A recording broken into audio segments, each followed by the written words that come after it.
Magandang araw, mga kapatid. Ito na naman po ang Rariam TV Vlog, Rariam Tech TV Vlog. Ah, Pa-share and subscribe na lang po sana para may pambili ng mga gamit pang vlog. Ito nga pala, may pag-usapan natin ay band pass filter para sa mid-range speaker. Ah,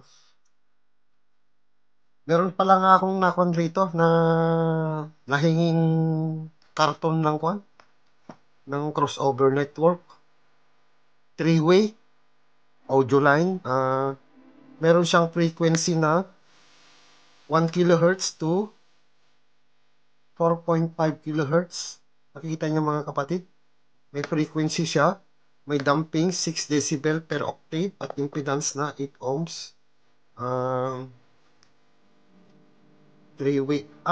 Noon, sulat ko na lang itong 1 kilohertz.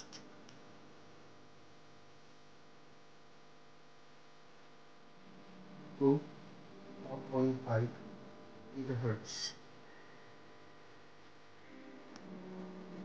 Noon, nagtatanong rin ako kung ano itong 1 kilohertz to 4.5 kilohertz sa mga crossover network. Hindi naman ako expert mga kapatid sa electronics, pero ito lang yung pagkaintindi ko. Itong range na ito yung para sa bandpass filter.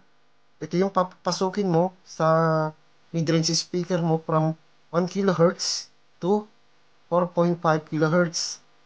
Ito namang ito namang 1 kilohertz, ito yung pababa, itong 1 kilohertz pababa yan na frequency. Ito naman sa woofer mo at itong 4.5 kilohertz pataas, ito naman sa Twitter. Um, Paano natin papasukin ngayon itong 1 kilohertz to 4.5 kilohertz dito sa mid-range speaker mo? Ngayon meron circuit rito sa bandpass. Bandpass filter. Ito yung first order, first order crossover network. Parang ito, first order crossover network ito. First order siya. Uh, Ito na yung connection ngayon sa first order crossover network. Itong capacitor in series sa inductor. Ngayon, paano natin ipifilter yung 1 kilohertz to 4.5 kilohertz? Ngayon, at ito yung papasukin natin sa mid-range speaker. I-konting review lang natin kung ano yung sa inductor, kung ano yung gamit ng inductor at capacitor sa mid-range speaker. Kung gusto nyo malaman pa yung dagdag na work ng dagdag na theory ng inductor saka capacitor sa speaker, pakipanood na lang po sana yung unang video ko para at least may idea po kayo. Kahit hindi naman kahit konting idea lang. Ah, Bale, ito na po yung konting review po. Ang inductor po ay isa siyang parang switch sa AC circuit. Sabi ko na lang, parang isa siyang automatic switch. Bale, ito yung formula ng inductor mo, 2.5 frequency L. Ito yung reactance, ito yung constant 2.5, ito yung frequency, ito yung inductance niya. Napapansin nyo sa formula na ito, pag mag-increase yung frequency, i-increase din yung reactance niya. Pag nag-increase yung reactance, ibig sabihin, mag-i-increase din yung opposition to the flow of current. Kasi itong reactance, mga kapatid, ito yung opposition, yung ability ng isang inductor na to oppose the flow of current. Siyempre, pag i-increase yan, tataas yung position niya sa flow of current. Pag i-increase pa ng i-increase yung frequency mo, almost magiging infinite na siya. Infinite. Pag nag-infinite na siya, ibig sabihin, open yung circuit mo. Magiging open na yung inductor mo. Pag nag-open yan, ibig sabihin, walang papasok na kuryente sa mid-range mo o sa load mo, sa tweeter mo, ay sa mid-range speaker mo. Pag ibaba mo nga yung frequency, liliit yung reactance niya,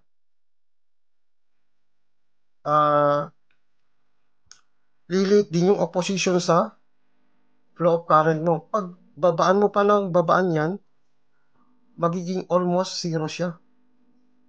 At magiging parang shorted circuit na siya. So, i-allow niya ngayon yung low frequency na papasok sa speaker mo. Nagets yung mga kapatid?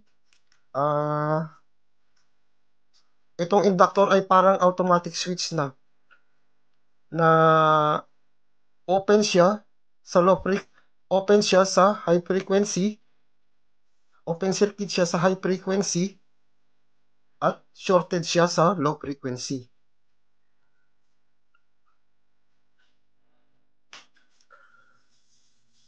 Punta naman tayo rito sa capacitor mga kapatid. Konting review lang. Ito namang capacitor circuit. Pag ilagay siya sa AC circuit, meron siyang magiging formula na X equals 1 divided by 2 pi frequency times C. Ang itong XC, parehas lang ng inductor. Ito yung opposition sa flow of current. In AC yan, in AC circuit. Ito naman yung frequency, ito naman yung capacitance in farad. O kaya, depende, picofarad, nanofarad, ito yung capacitance niya. May napapansin ba kayo sa formula na ito mga kapatid? Pag i-increase mo yung frequency, liliit ngayon yung reactance niya, yung opposition to flow of current niya. Pag i-increase mo pa ng i-increase yung frequency, magiging almost zero na siya. Pag almost zero na siya, ibig sabihin, parang shorted na yung circuit mo. So, yung high frequency na signal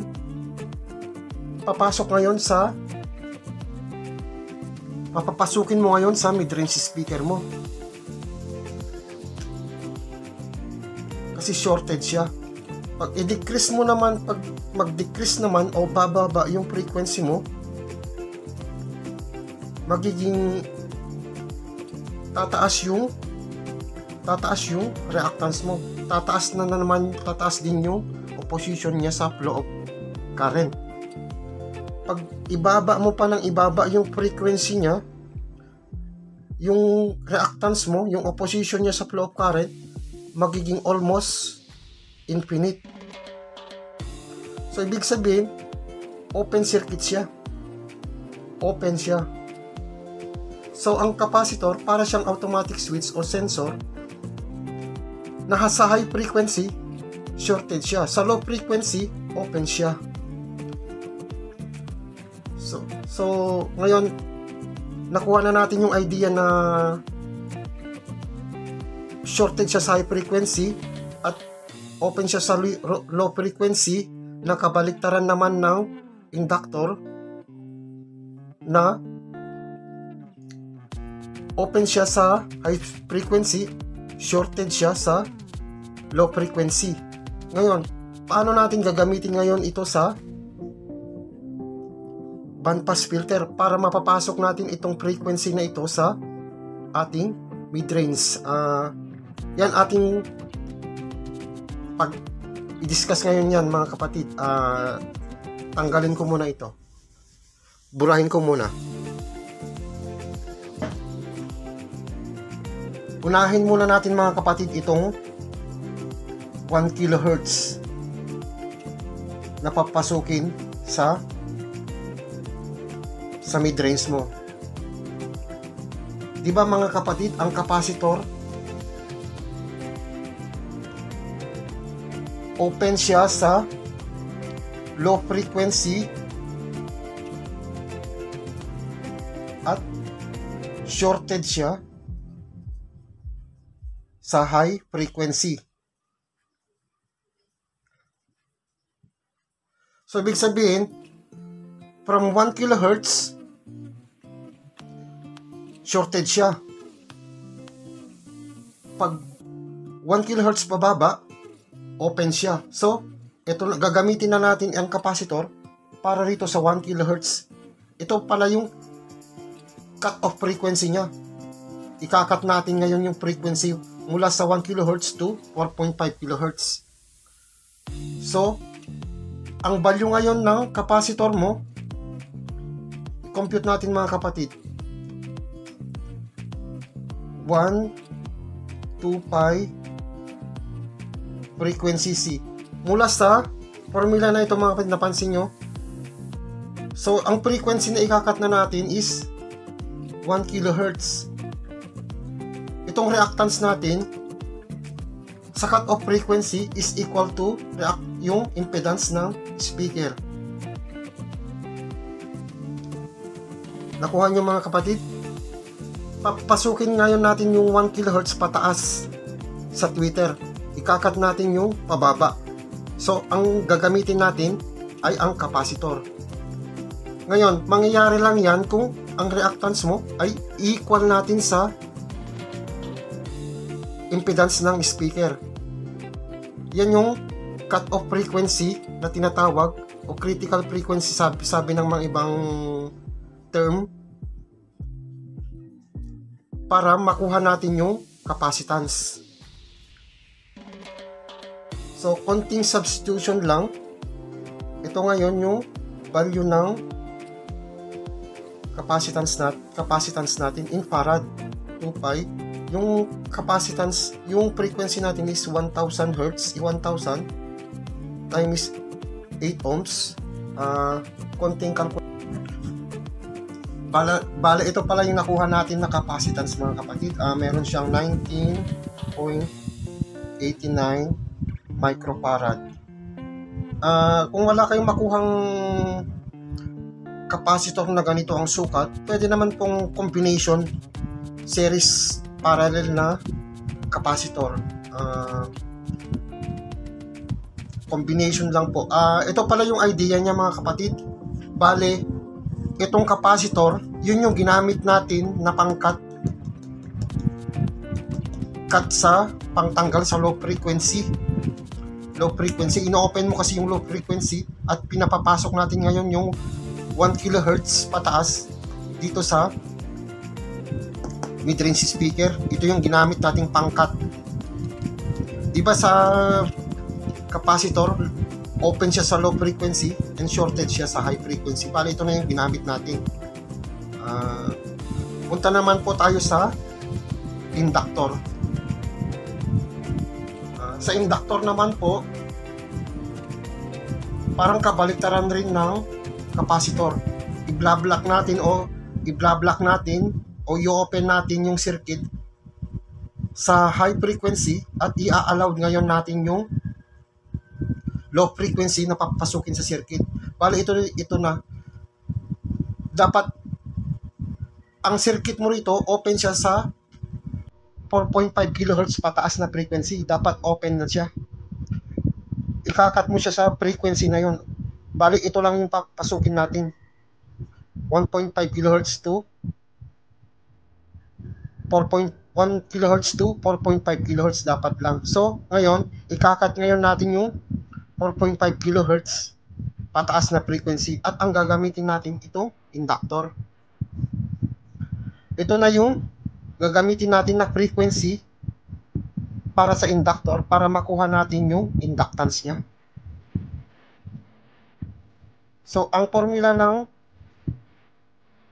inductor ay 2 pi frequency L. Ito yung reactance, frequency L. Diba kanina parang pag i-increase mo yung frequency, i-increase din yung inductor niya, magiging open circuit siya. Pag i-decrease mo naman yung frequency, liliit yung opposition inflow current niya sa XL niya, reactance, magiging almost zero siya, magiging shorted siya.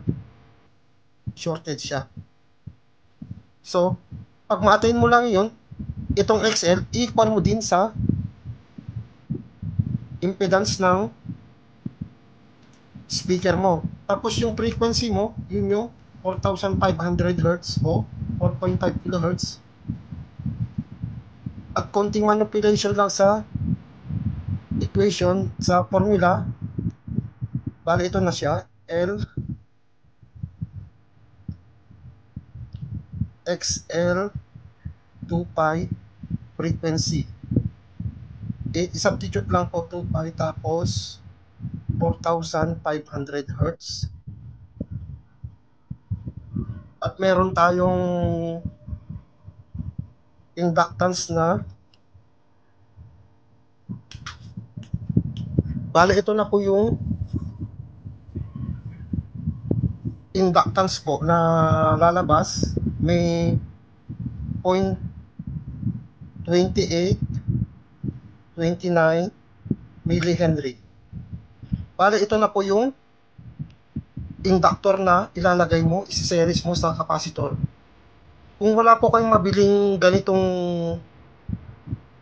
inductor para sa crossover nyo, kung nagdi-DIY kayo, pwede po kayong gagawa. Sa next video ko po, gagawa po tayo ng inductor. Paki-subscribe na lang po, like, and share po itong video para may pambili po ng gamit. Wala po kasi pang vlog. Thank you po. Subscribe and share po sana. Thank you.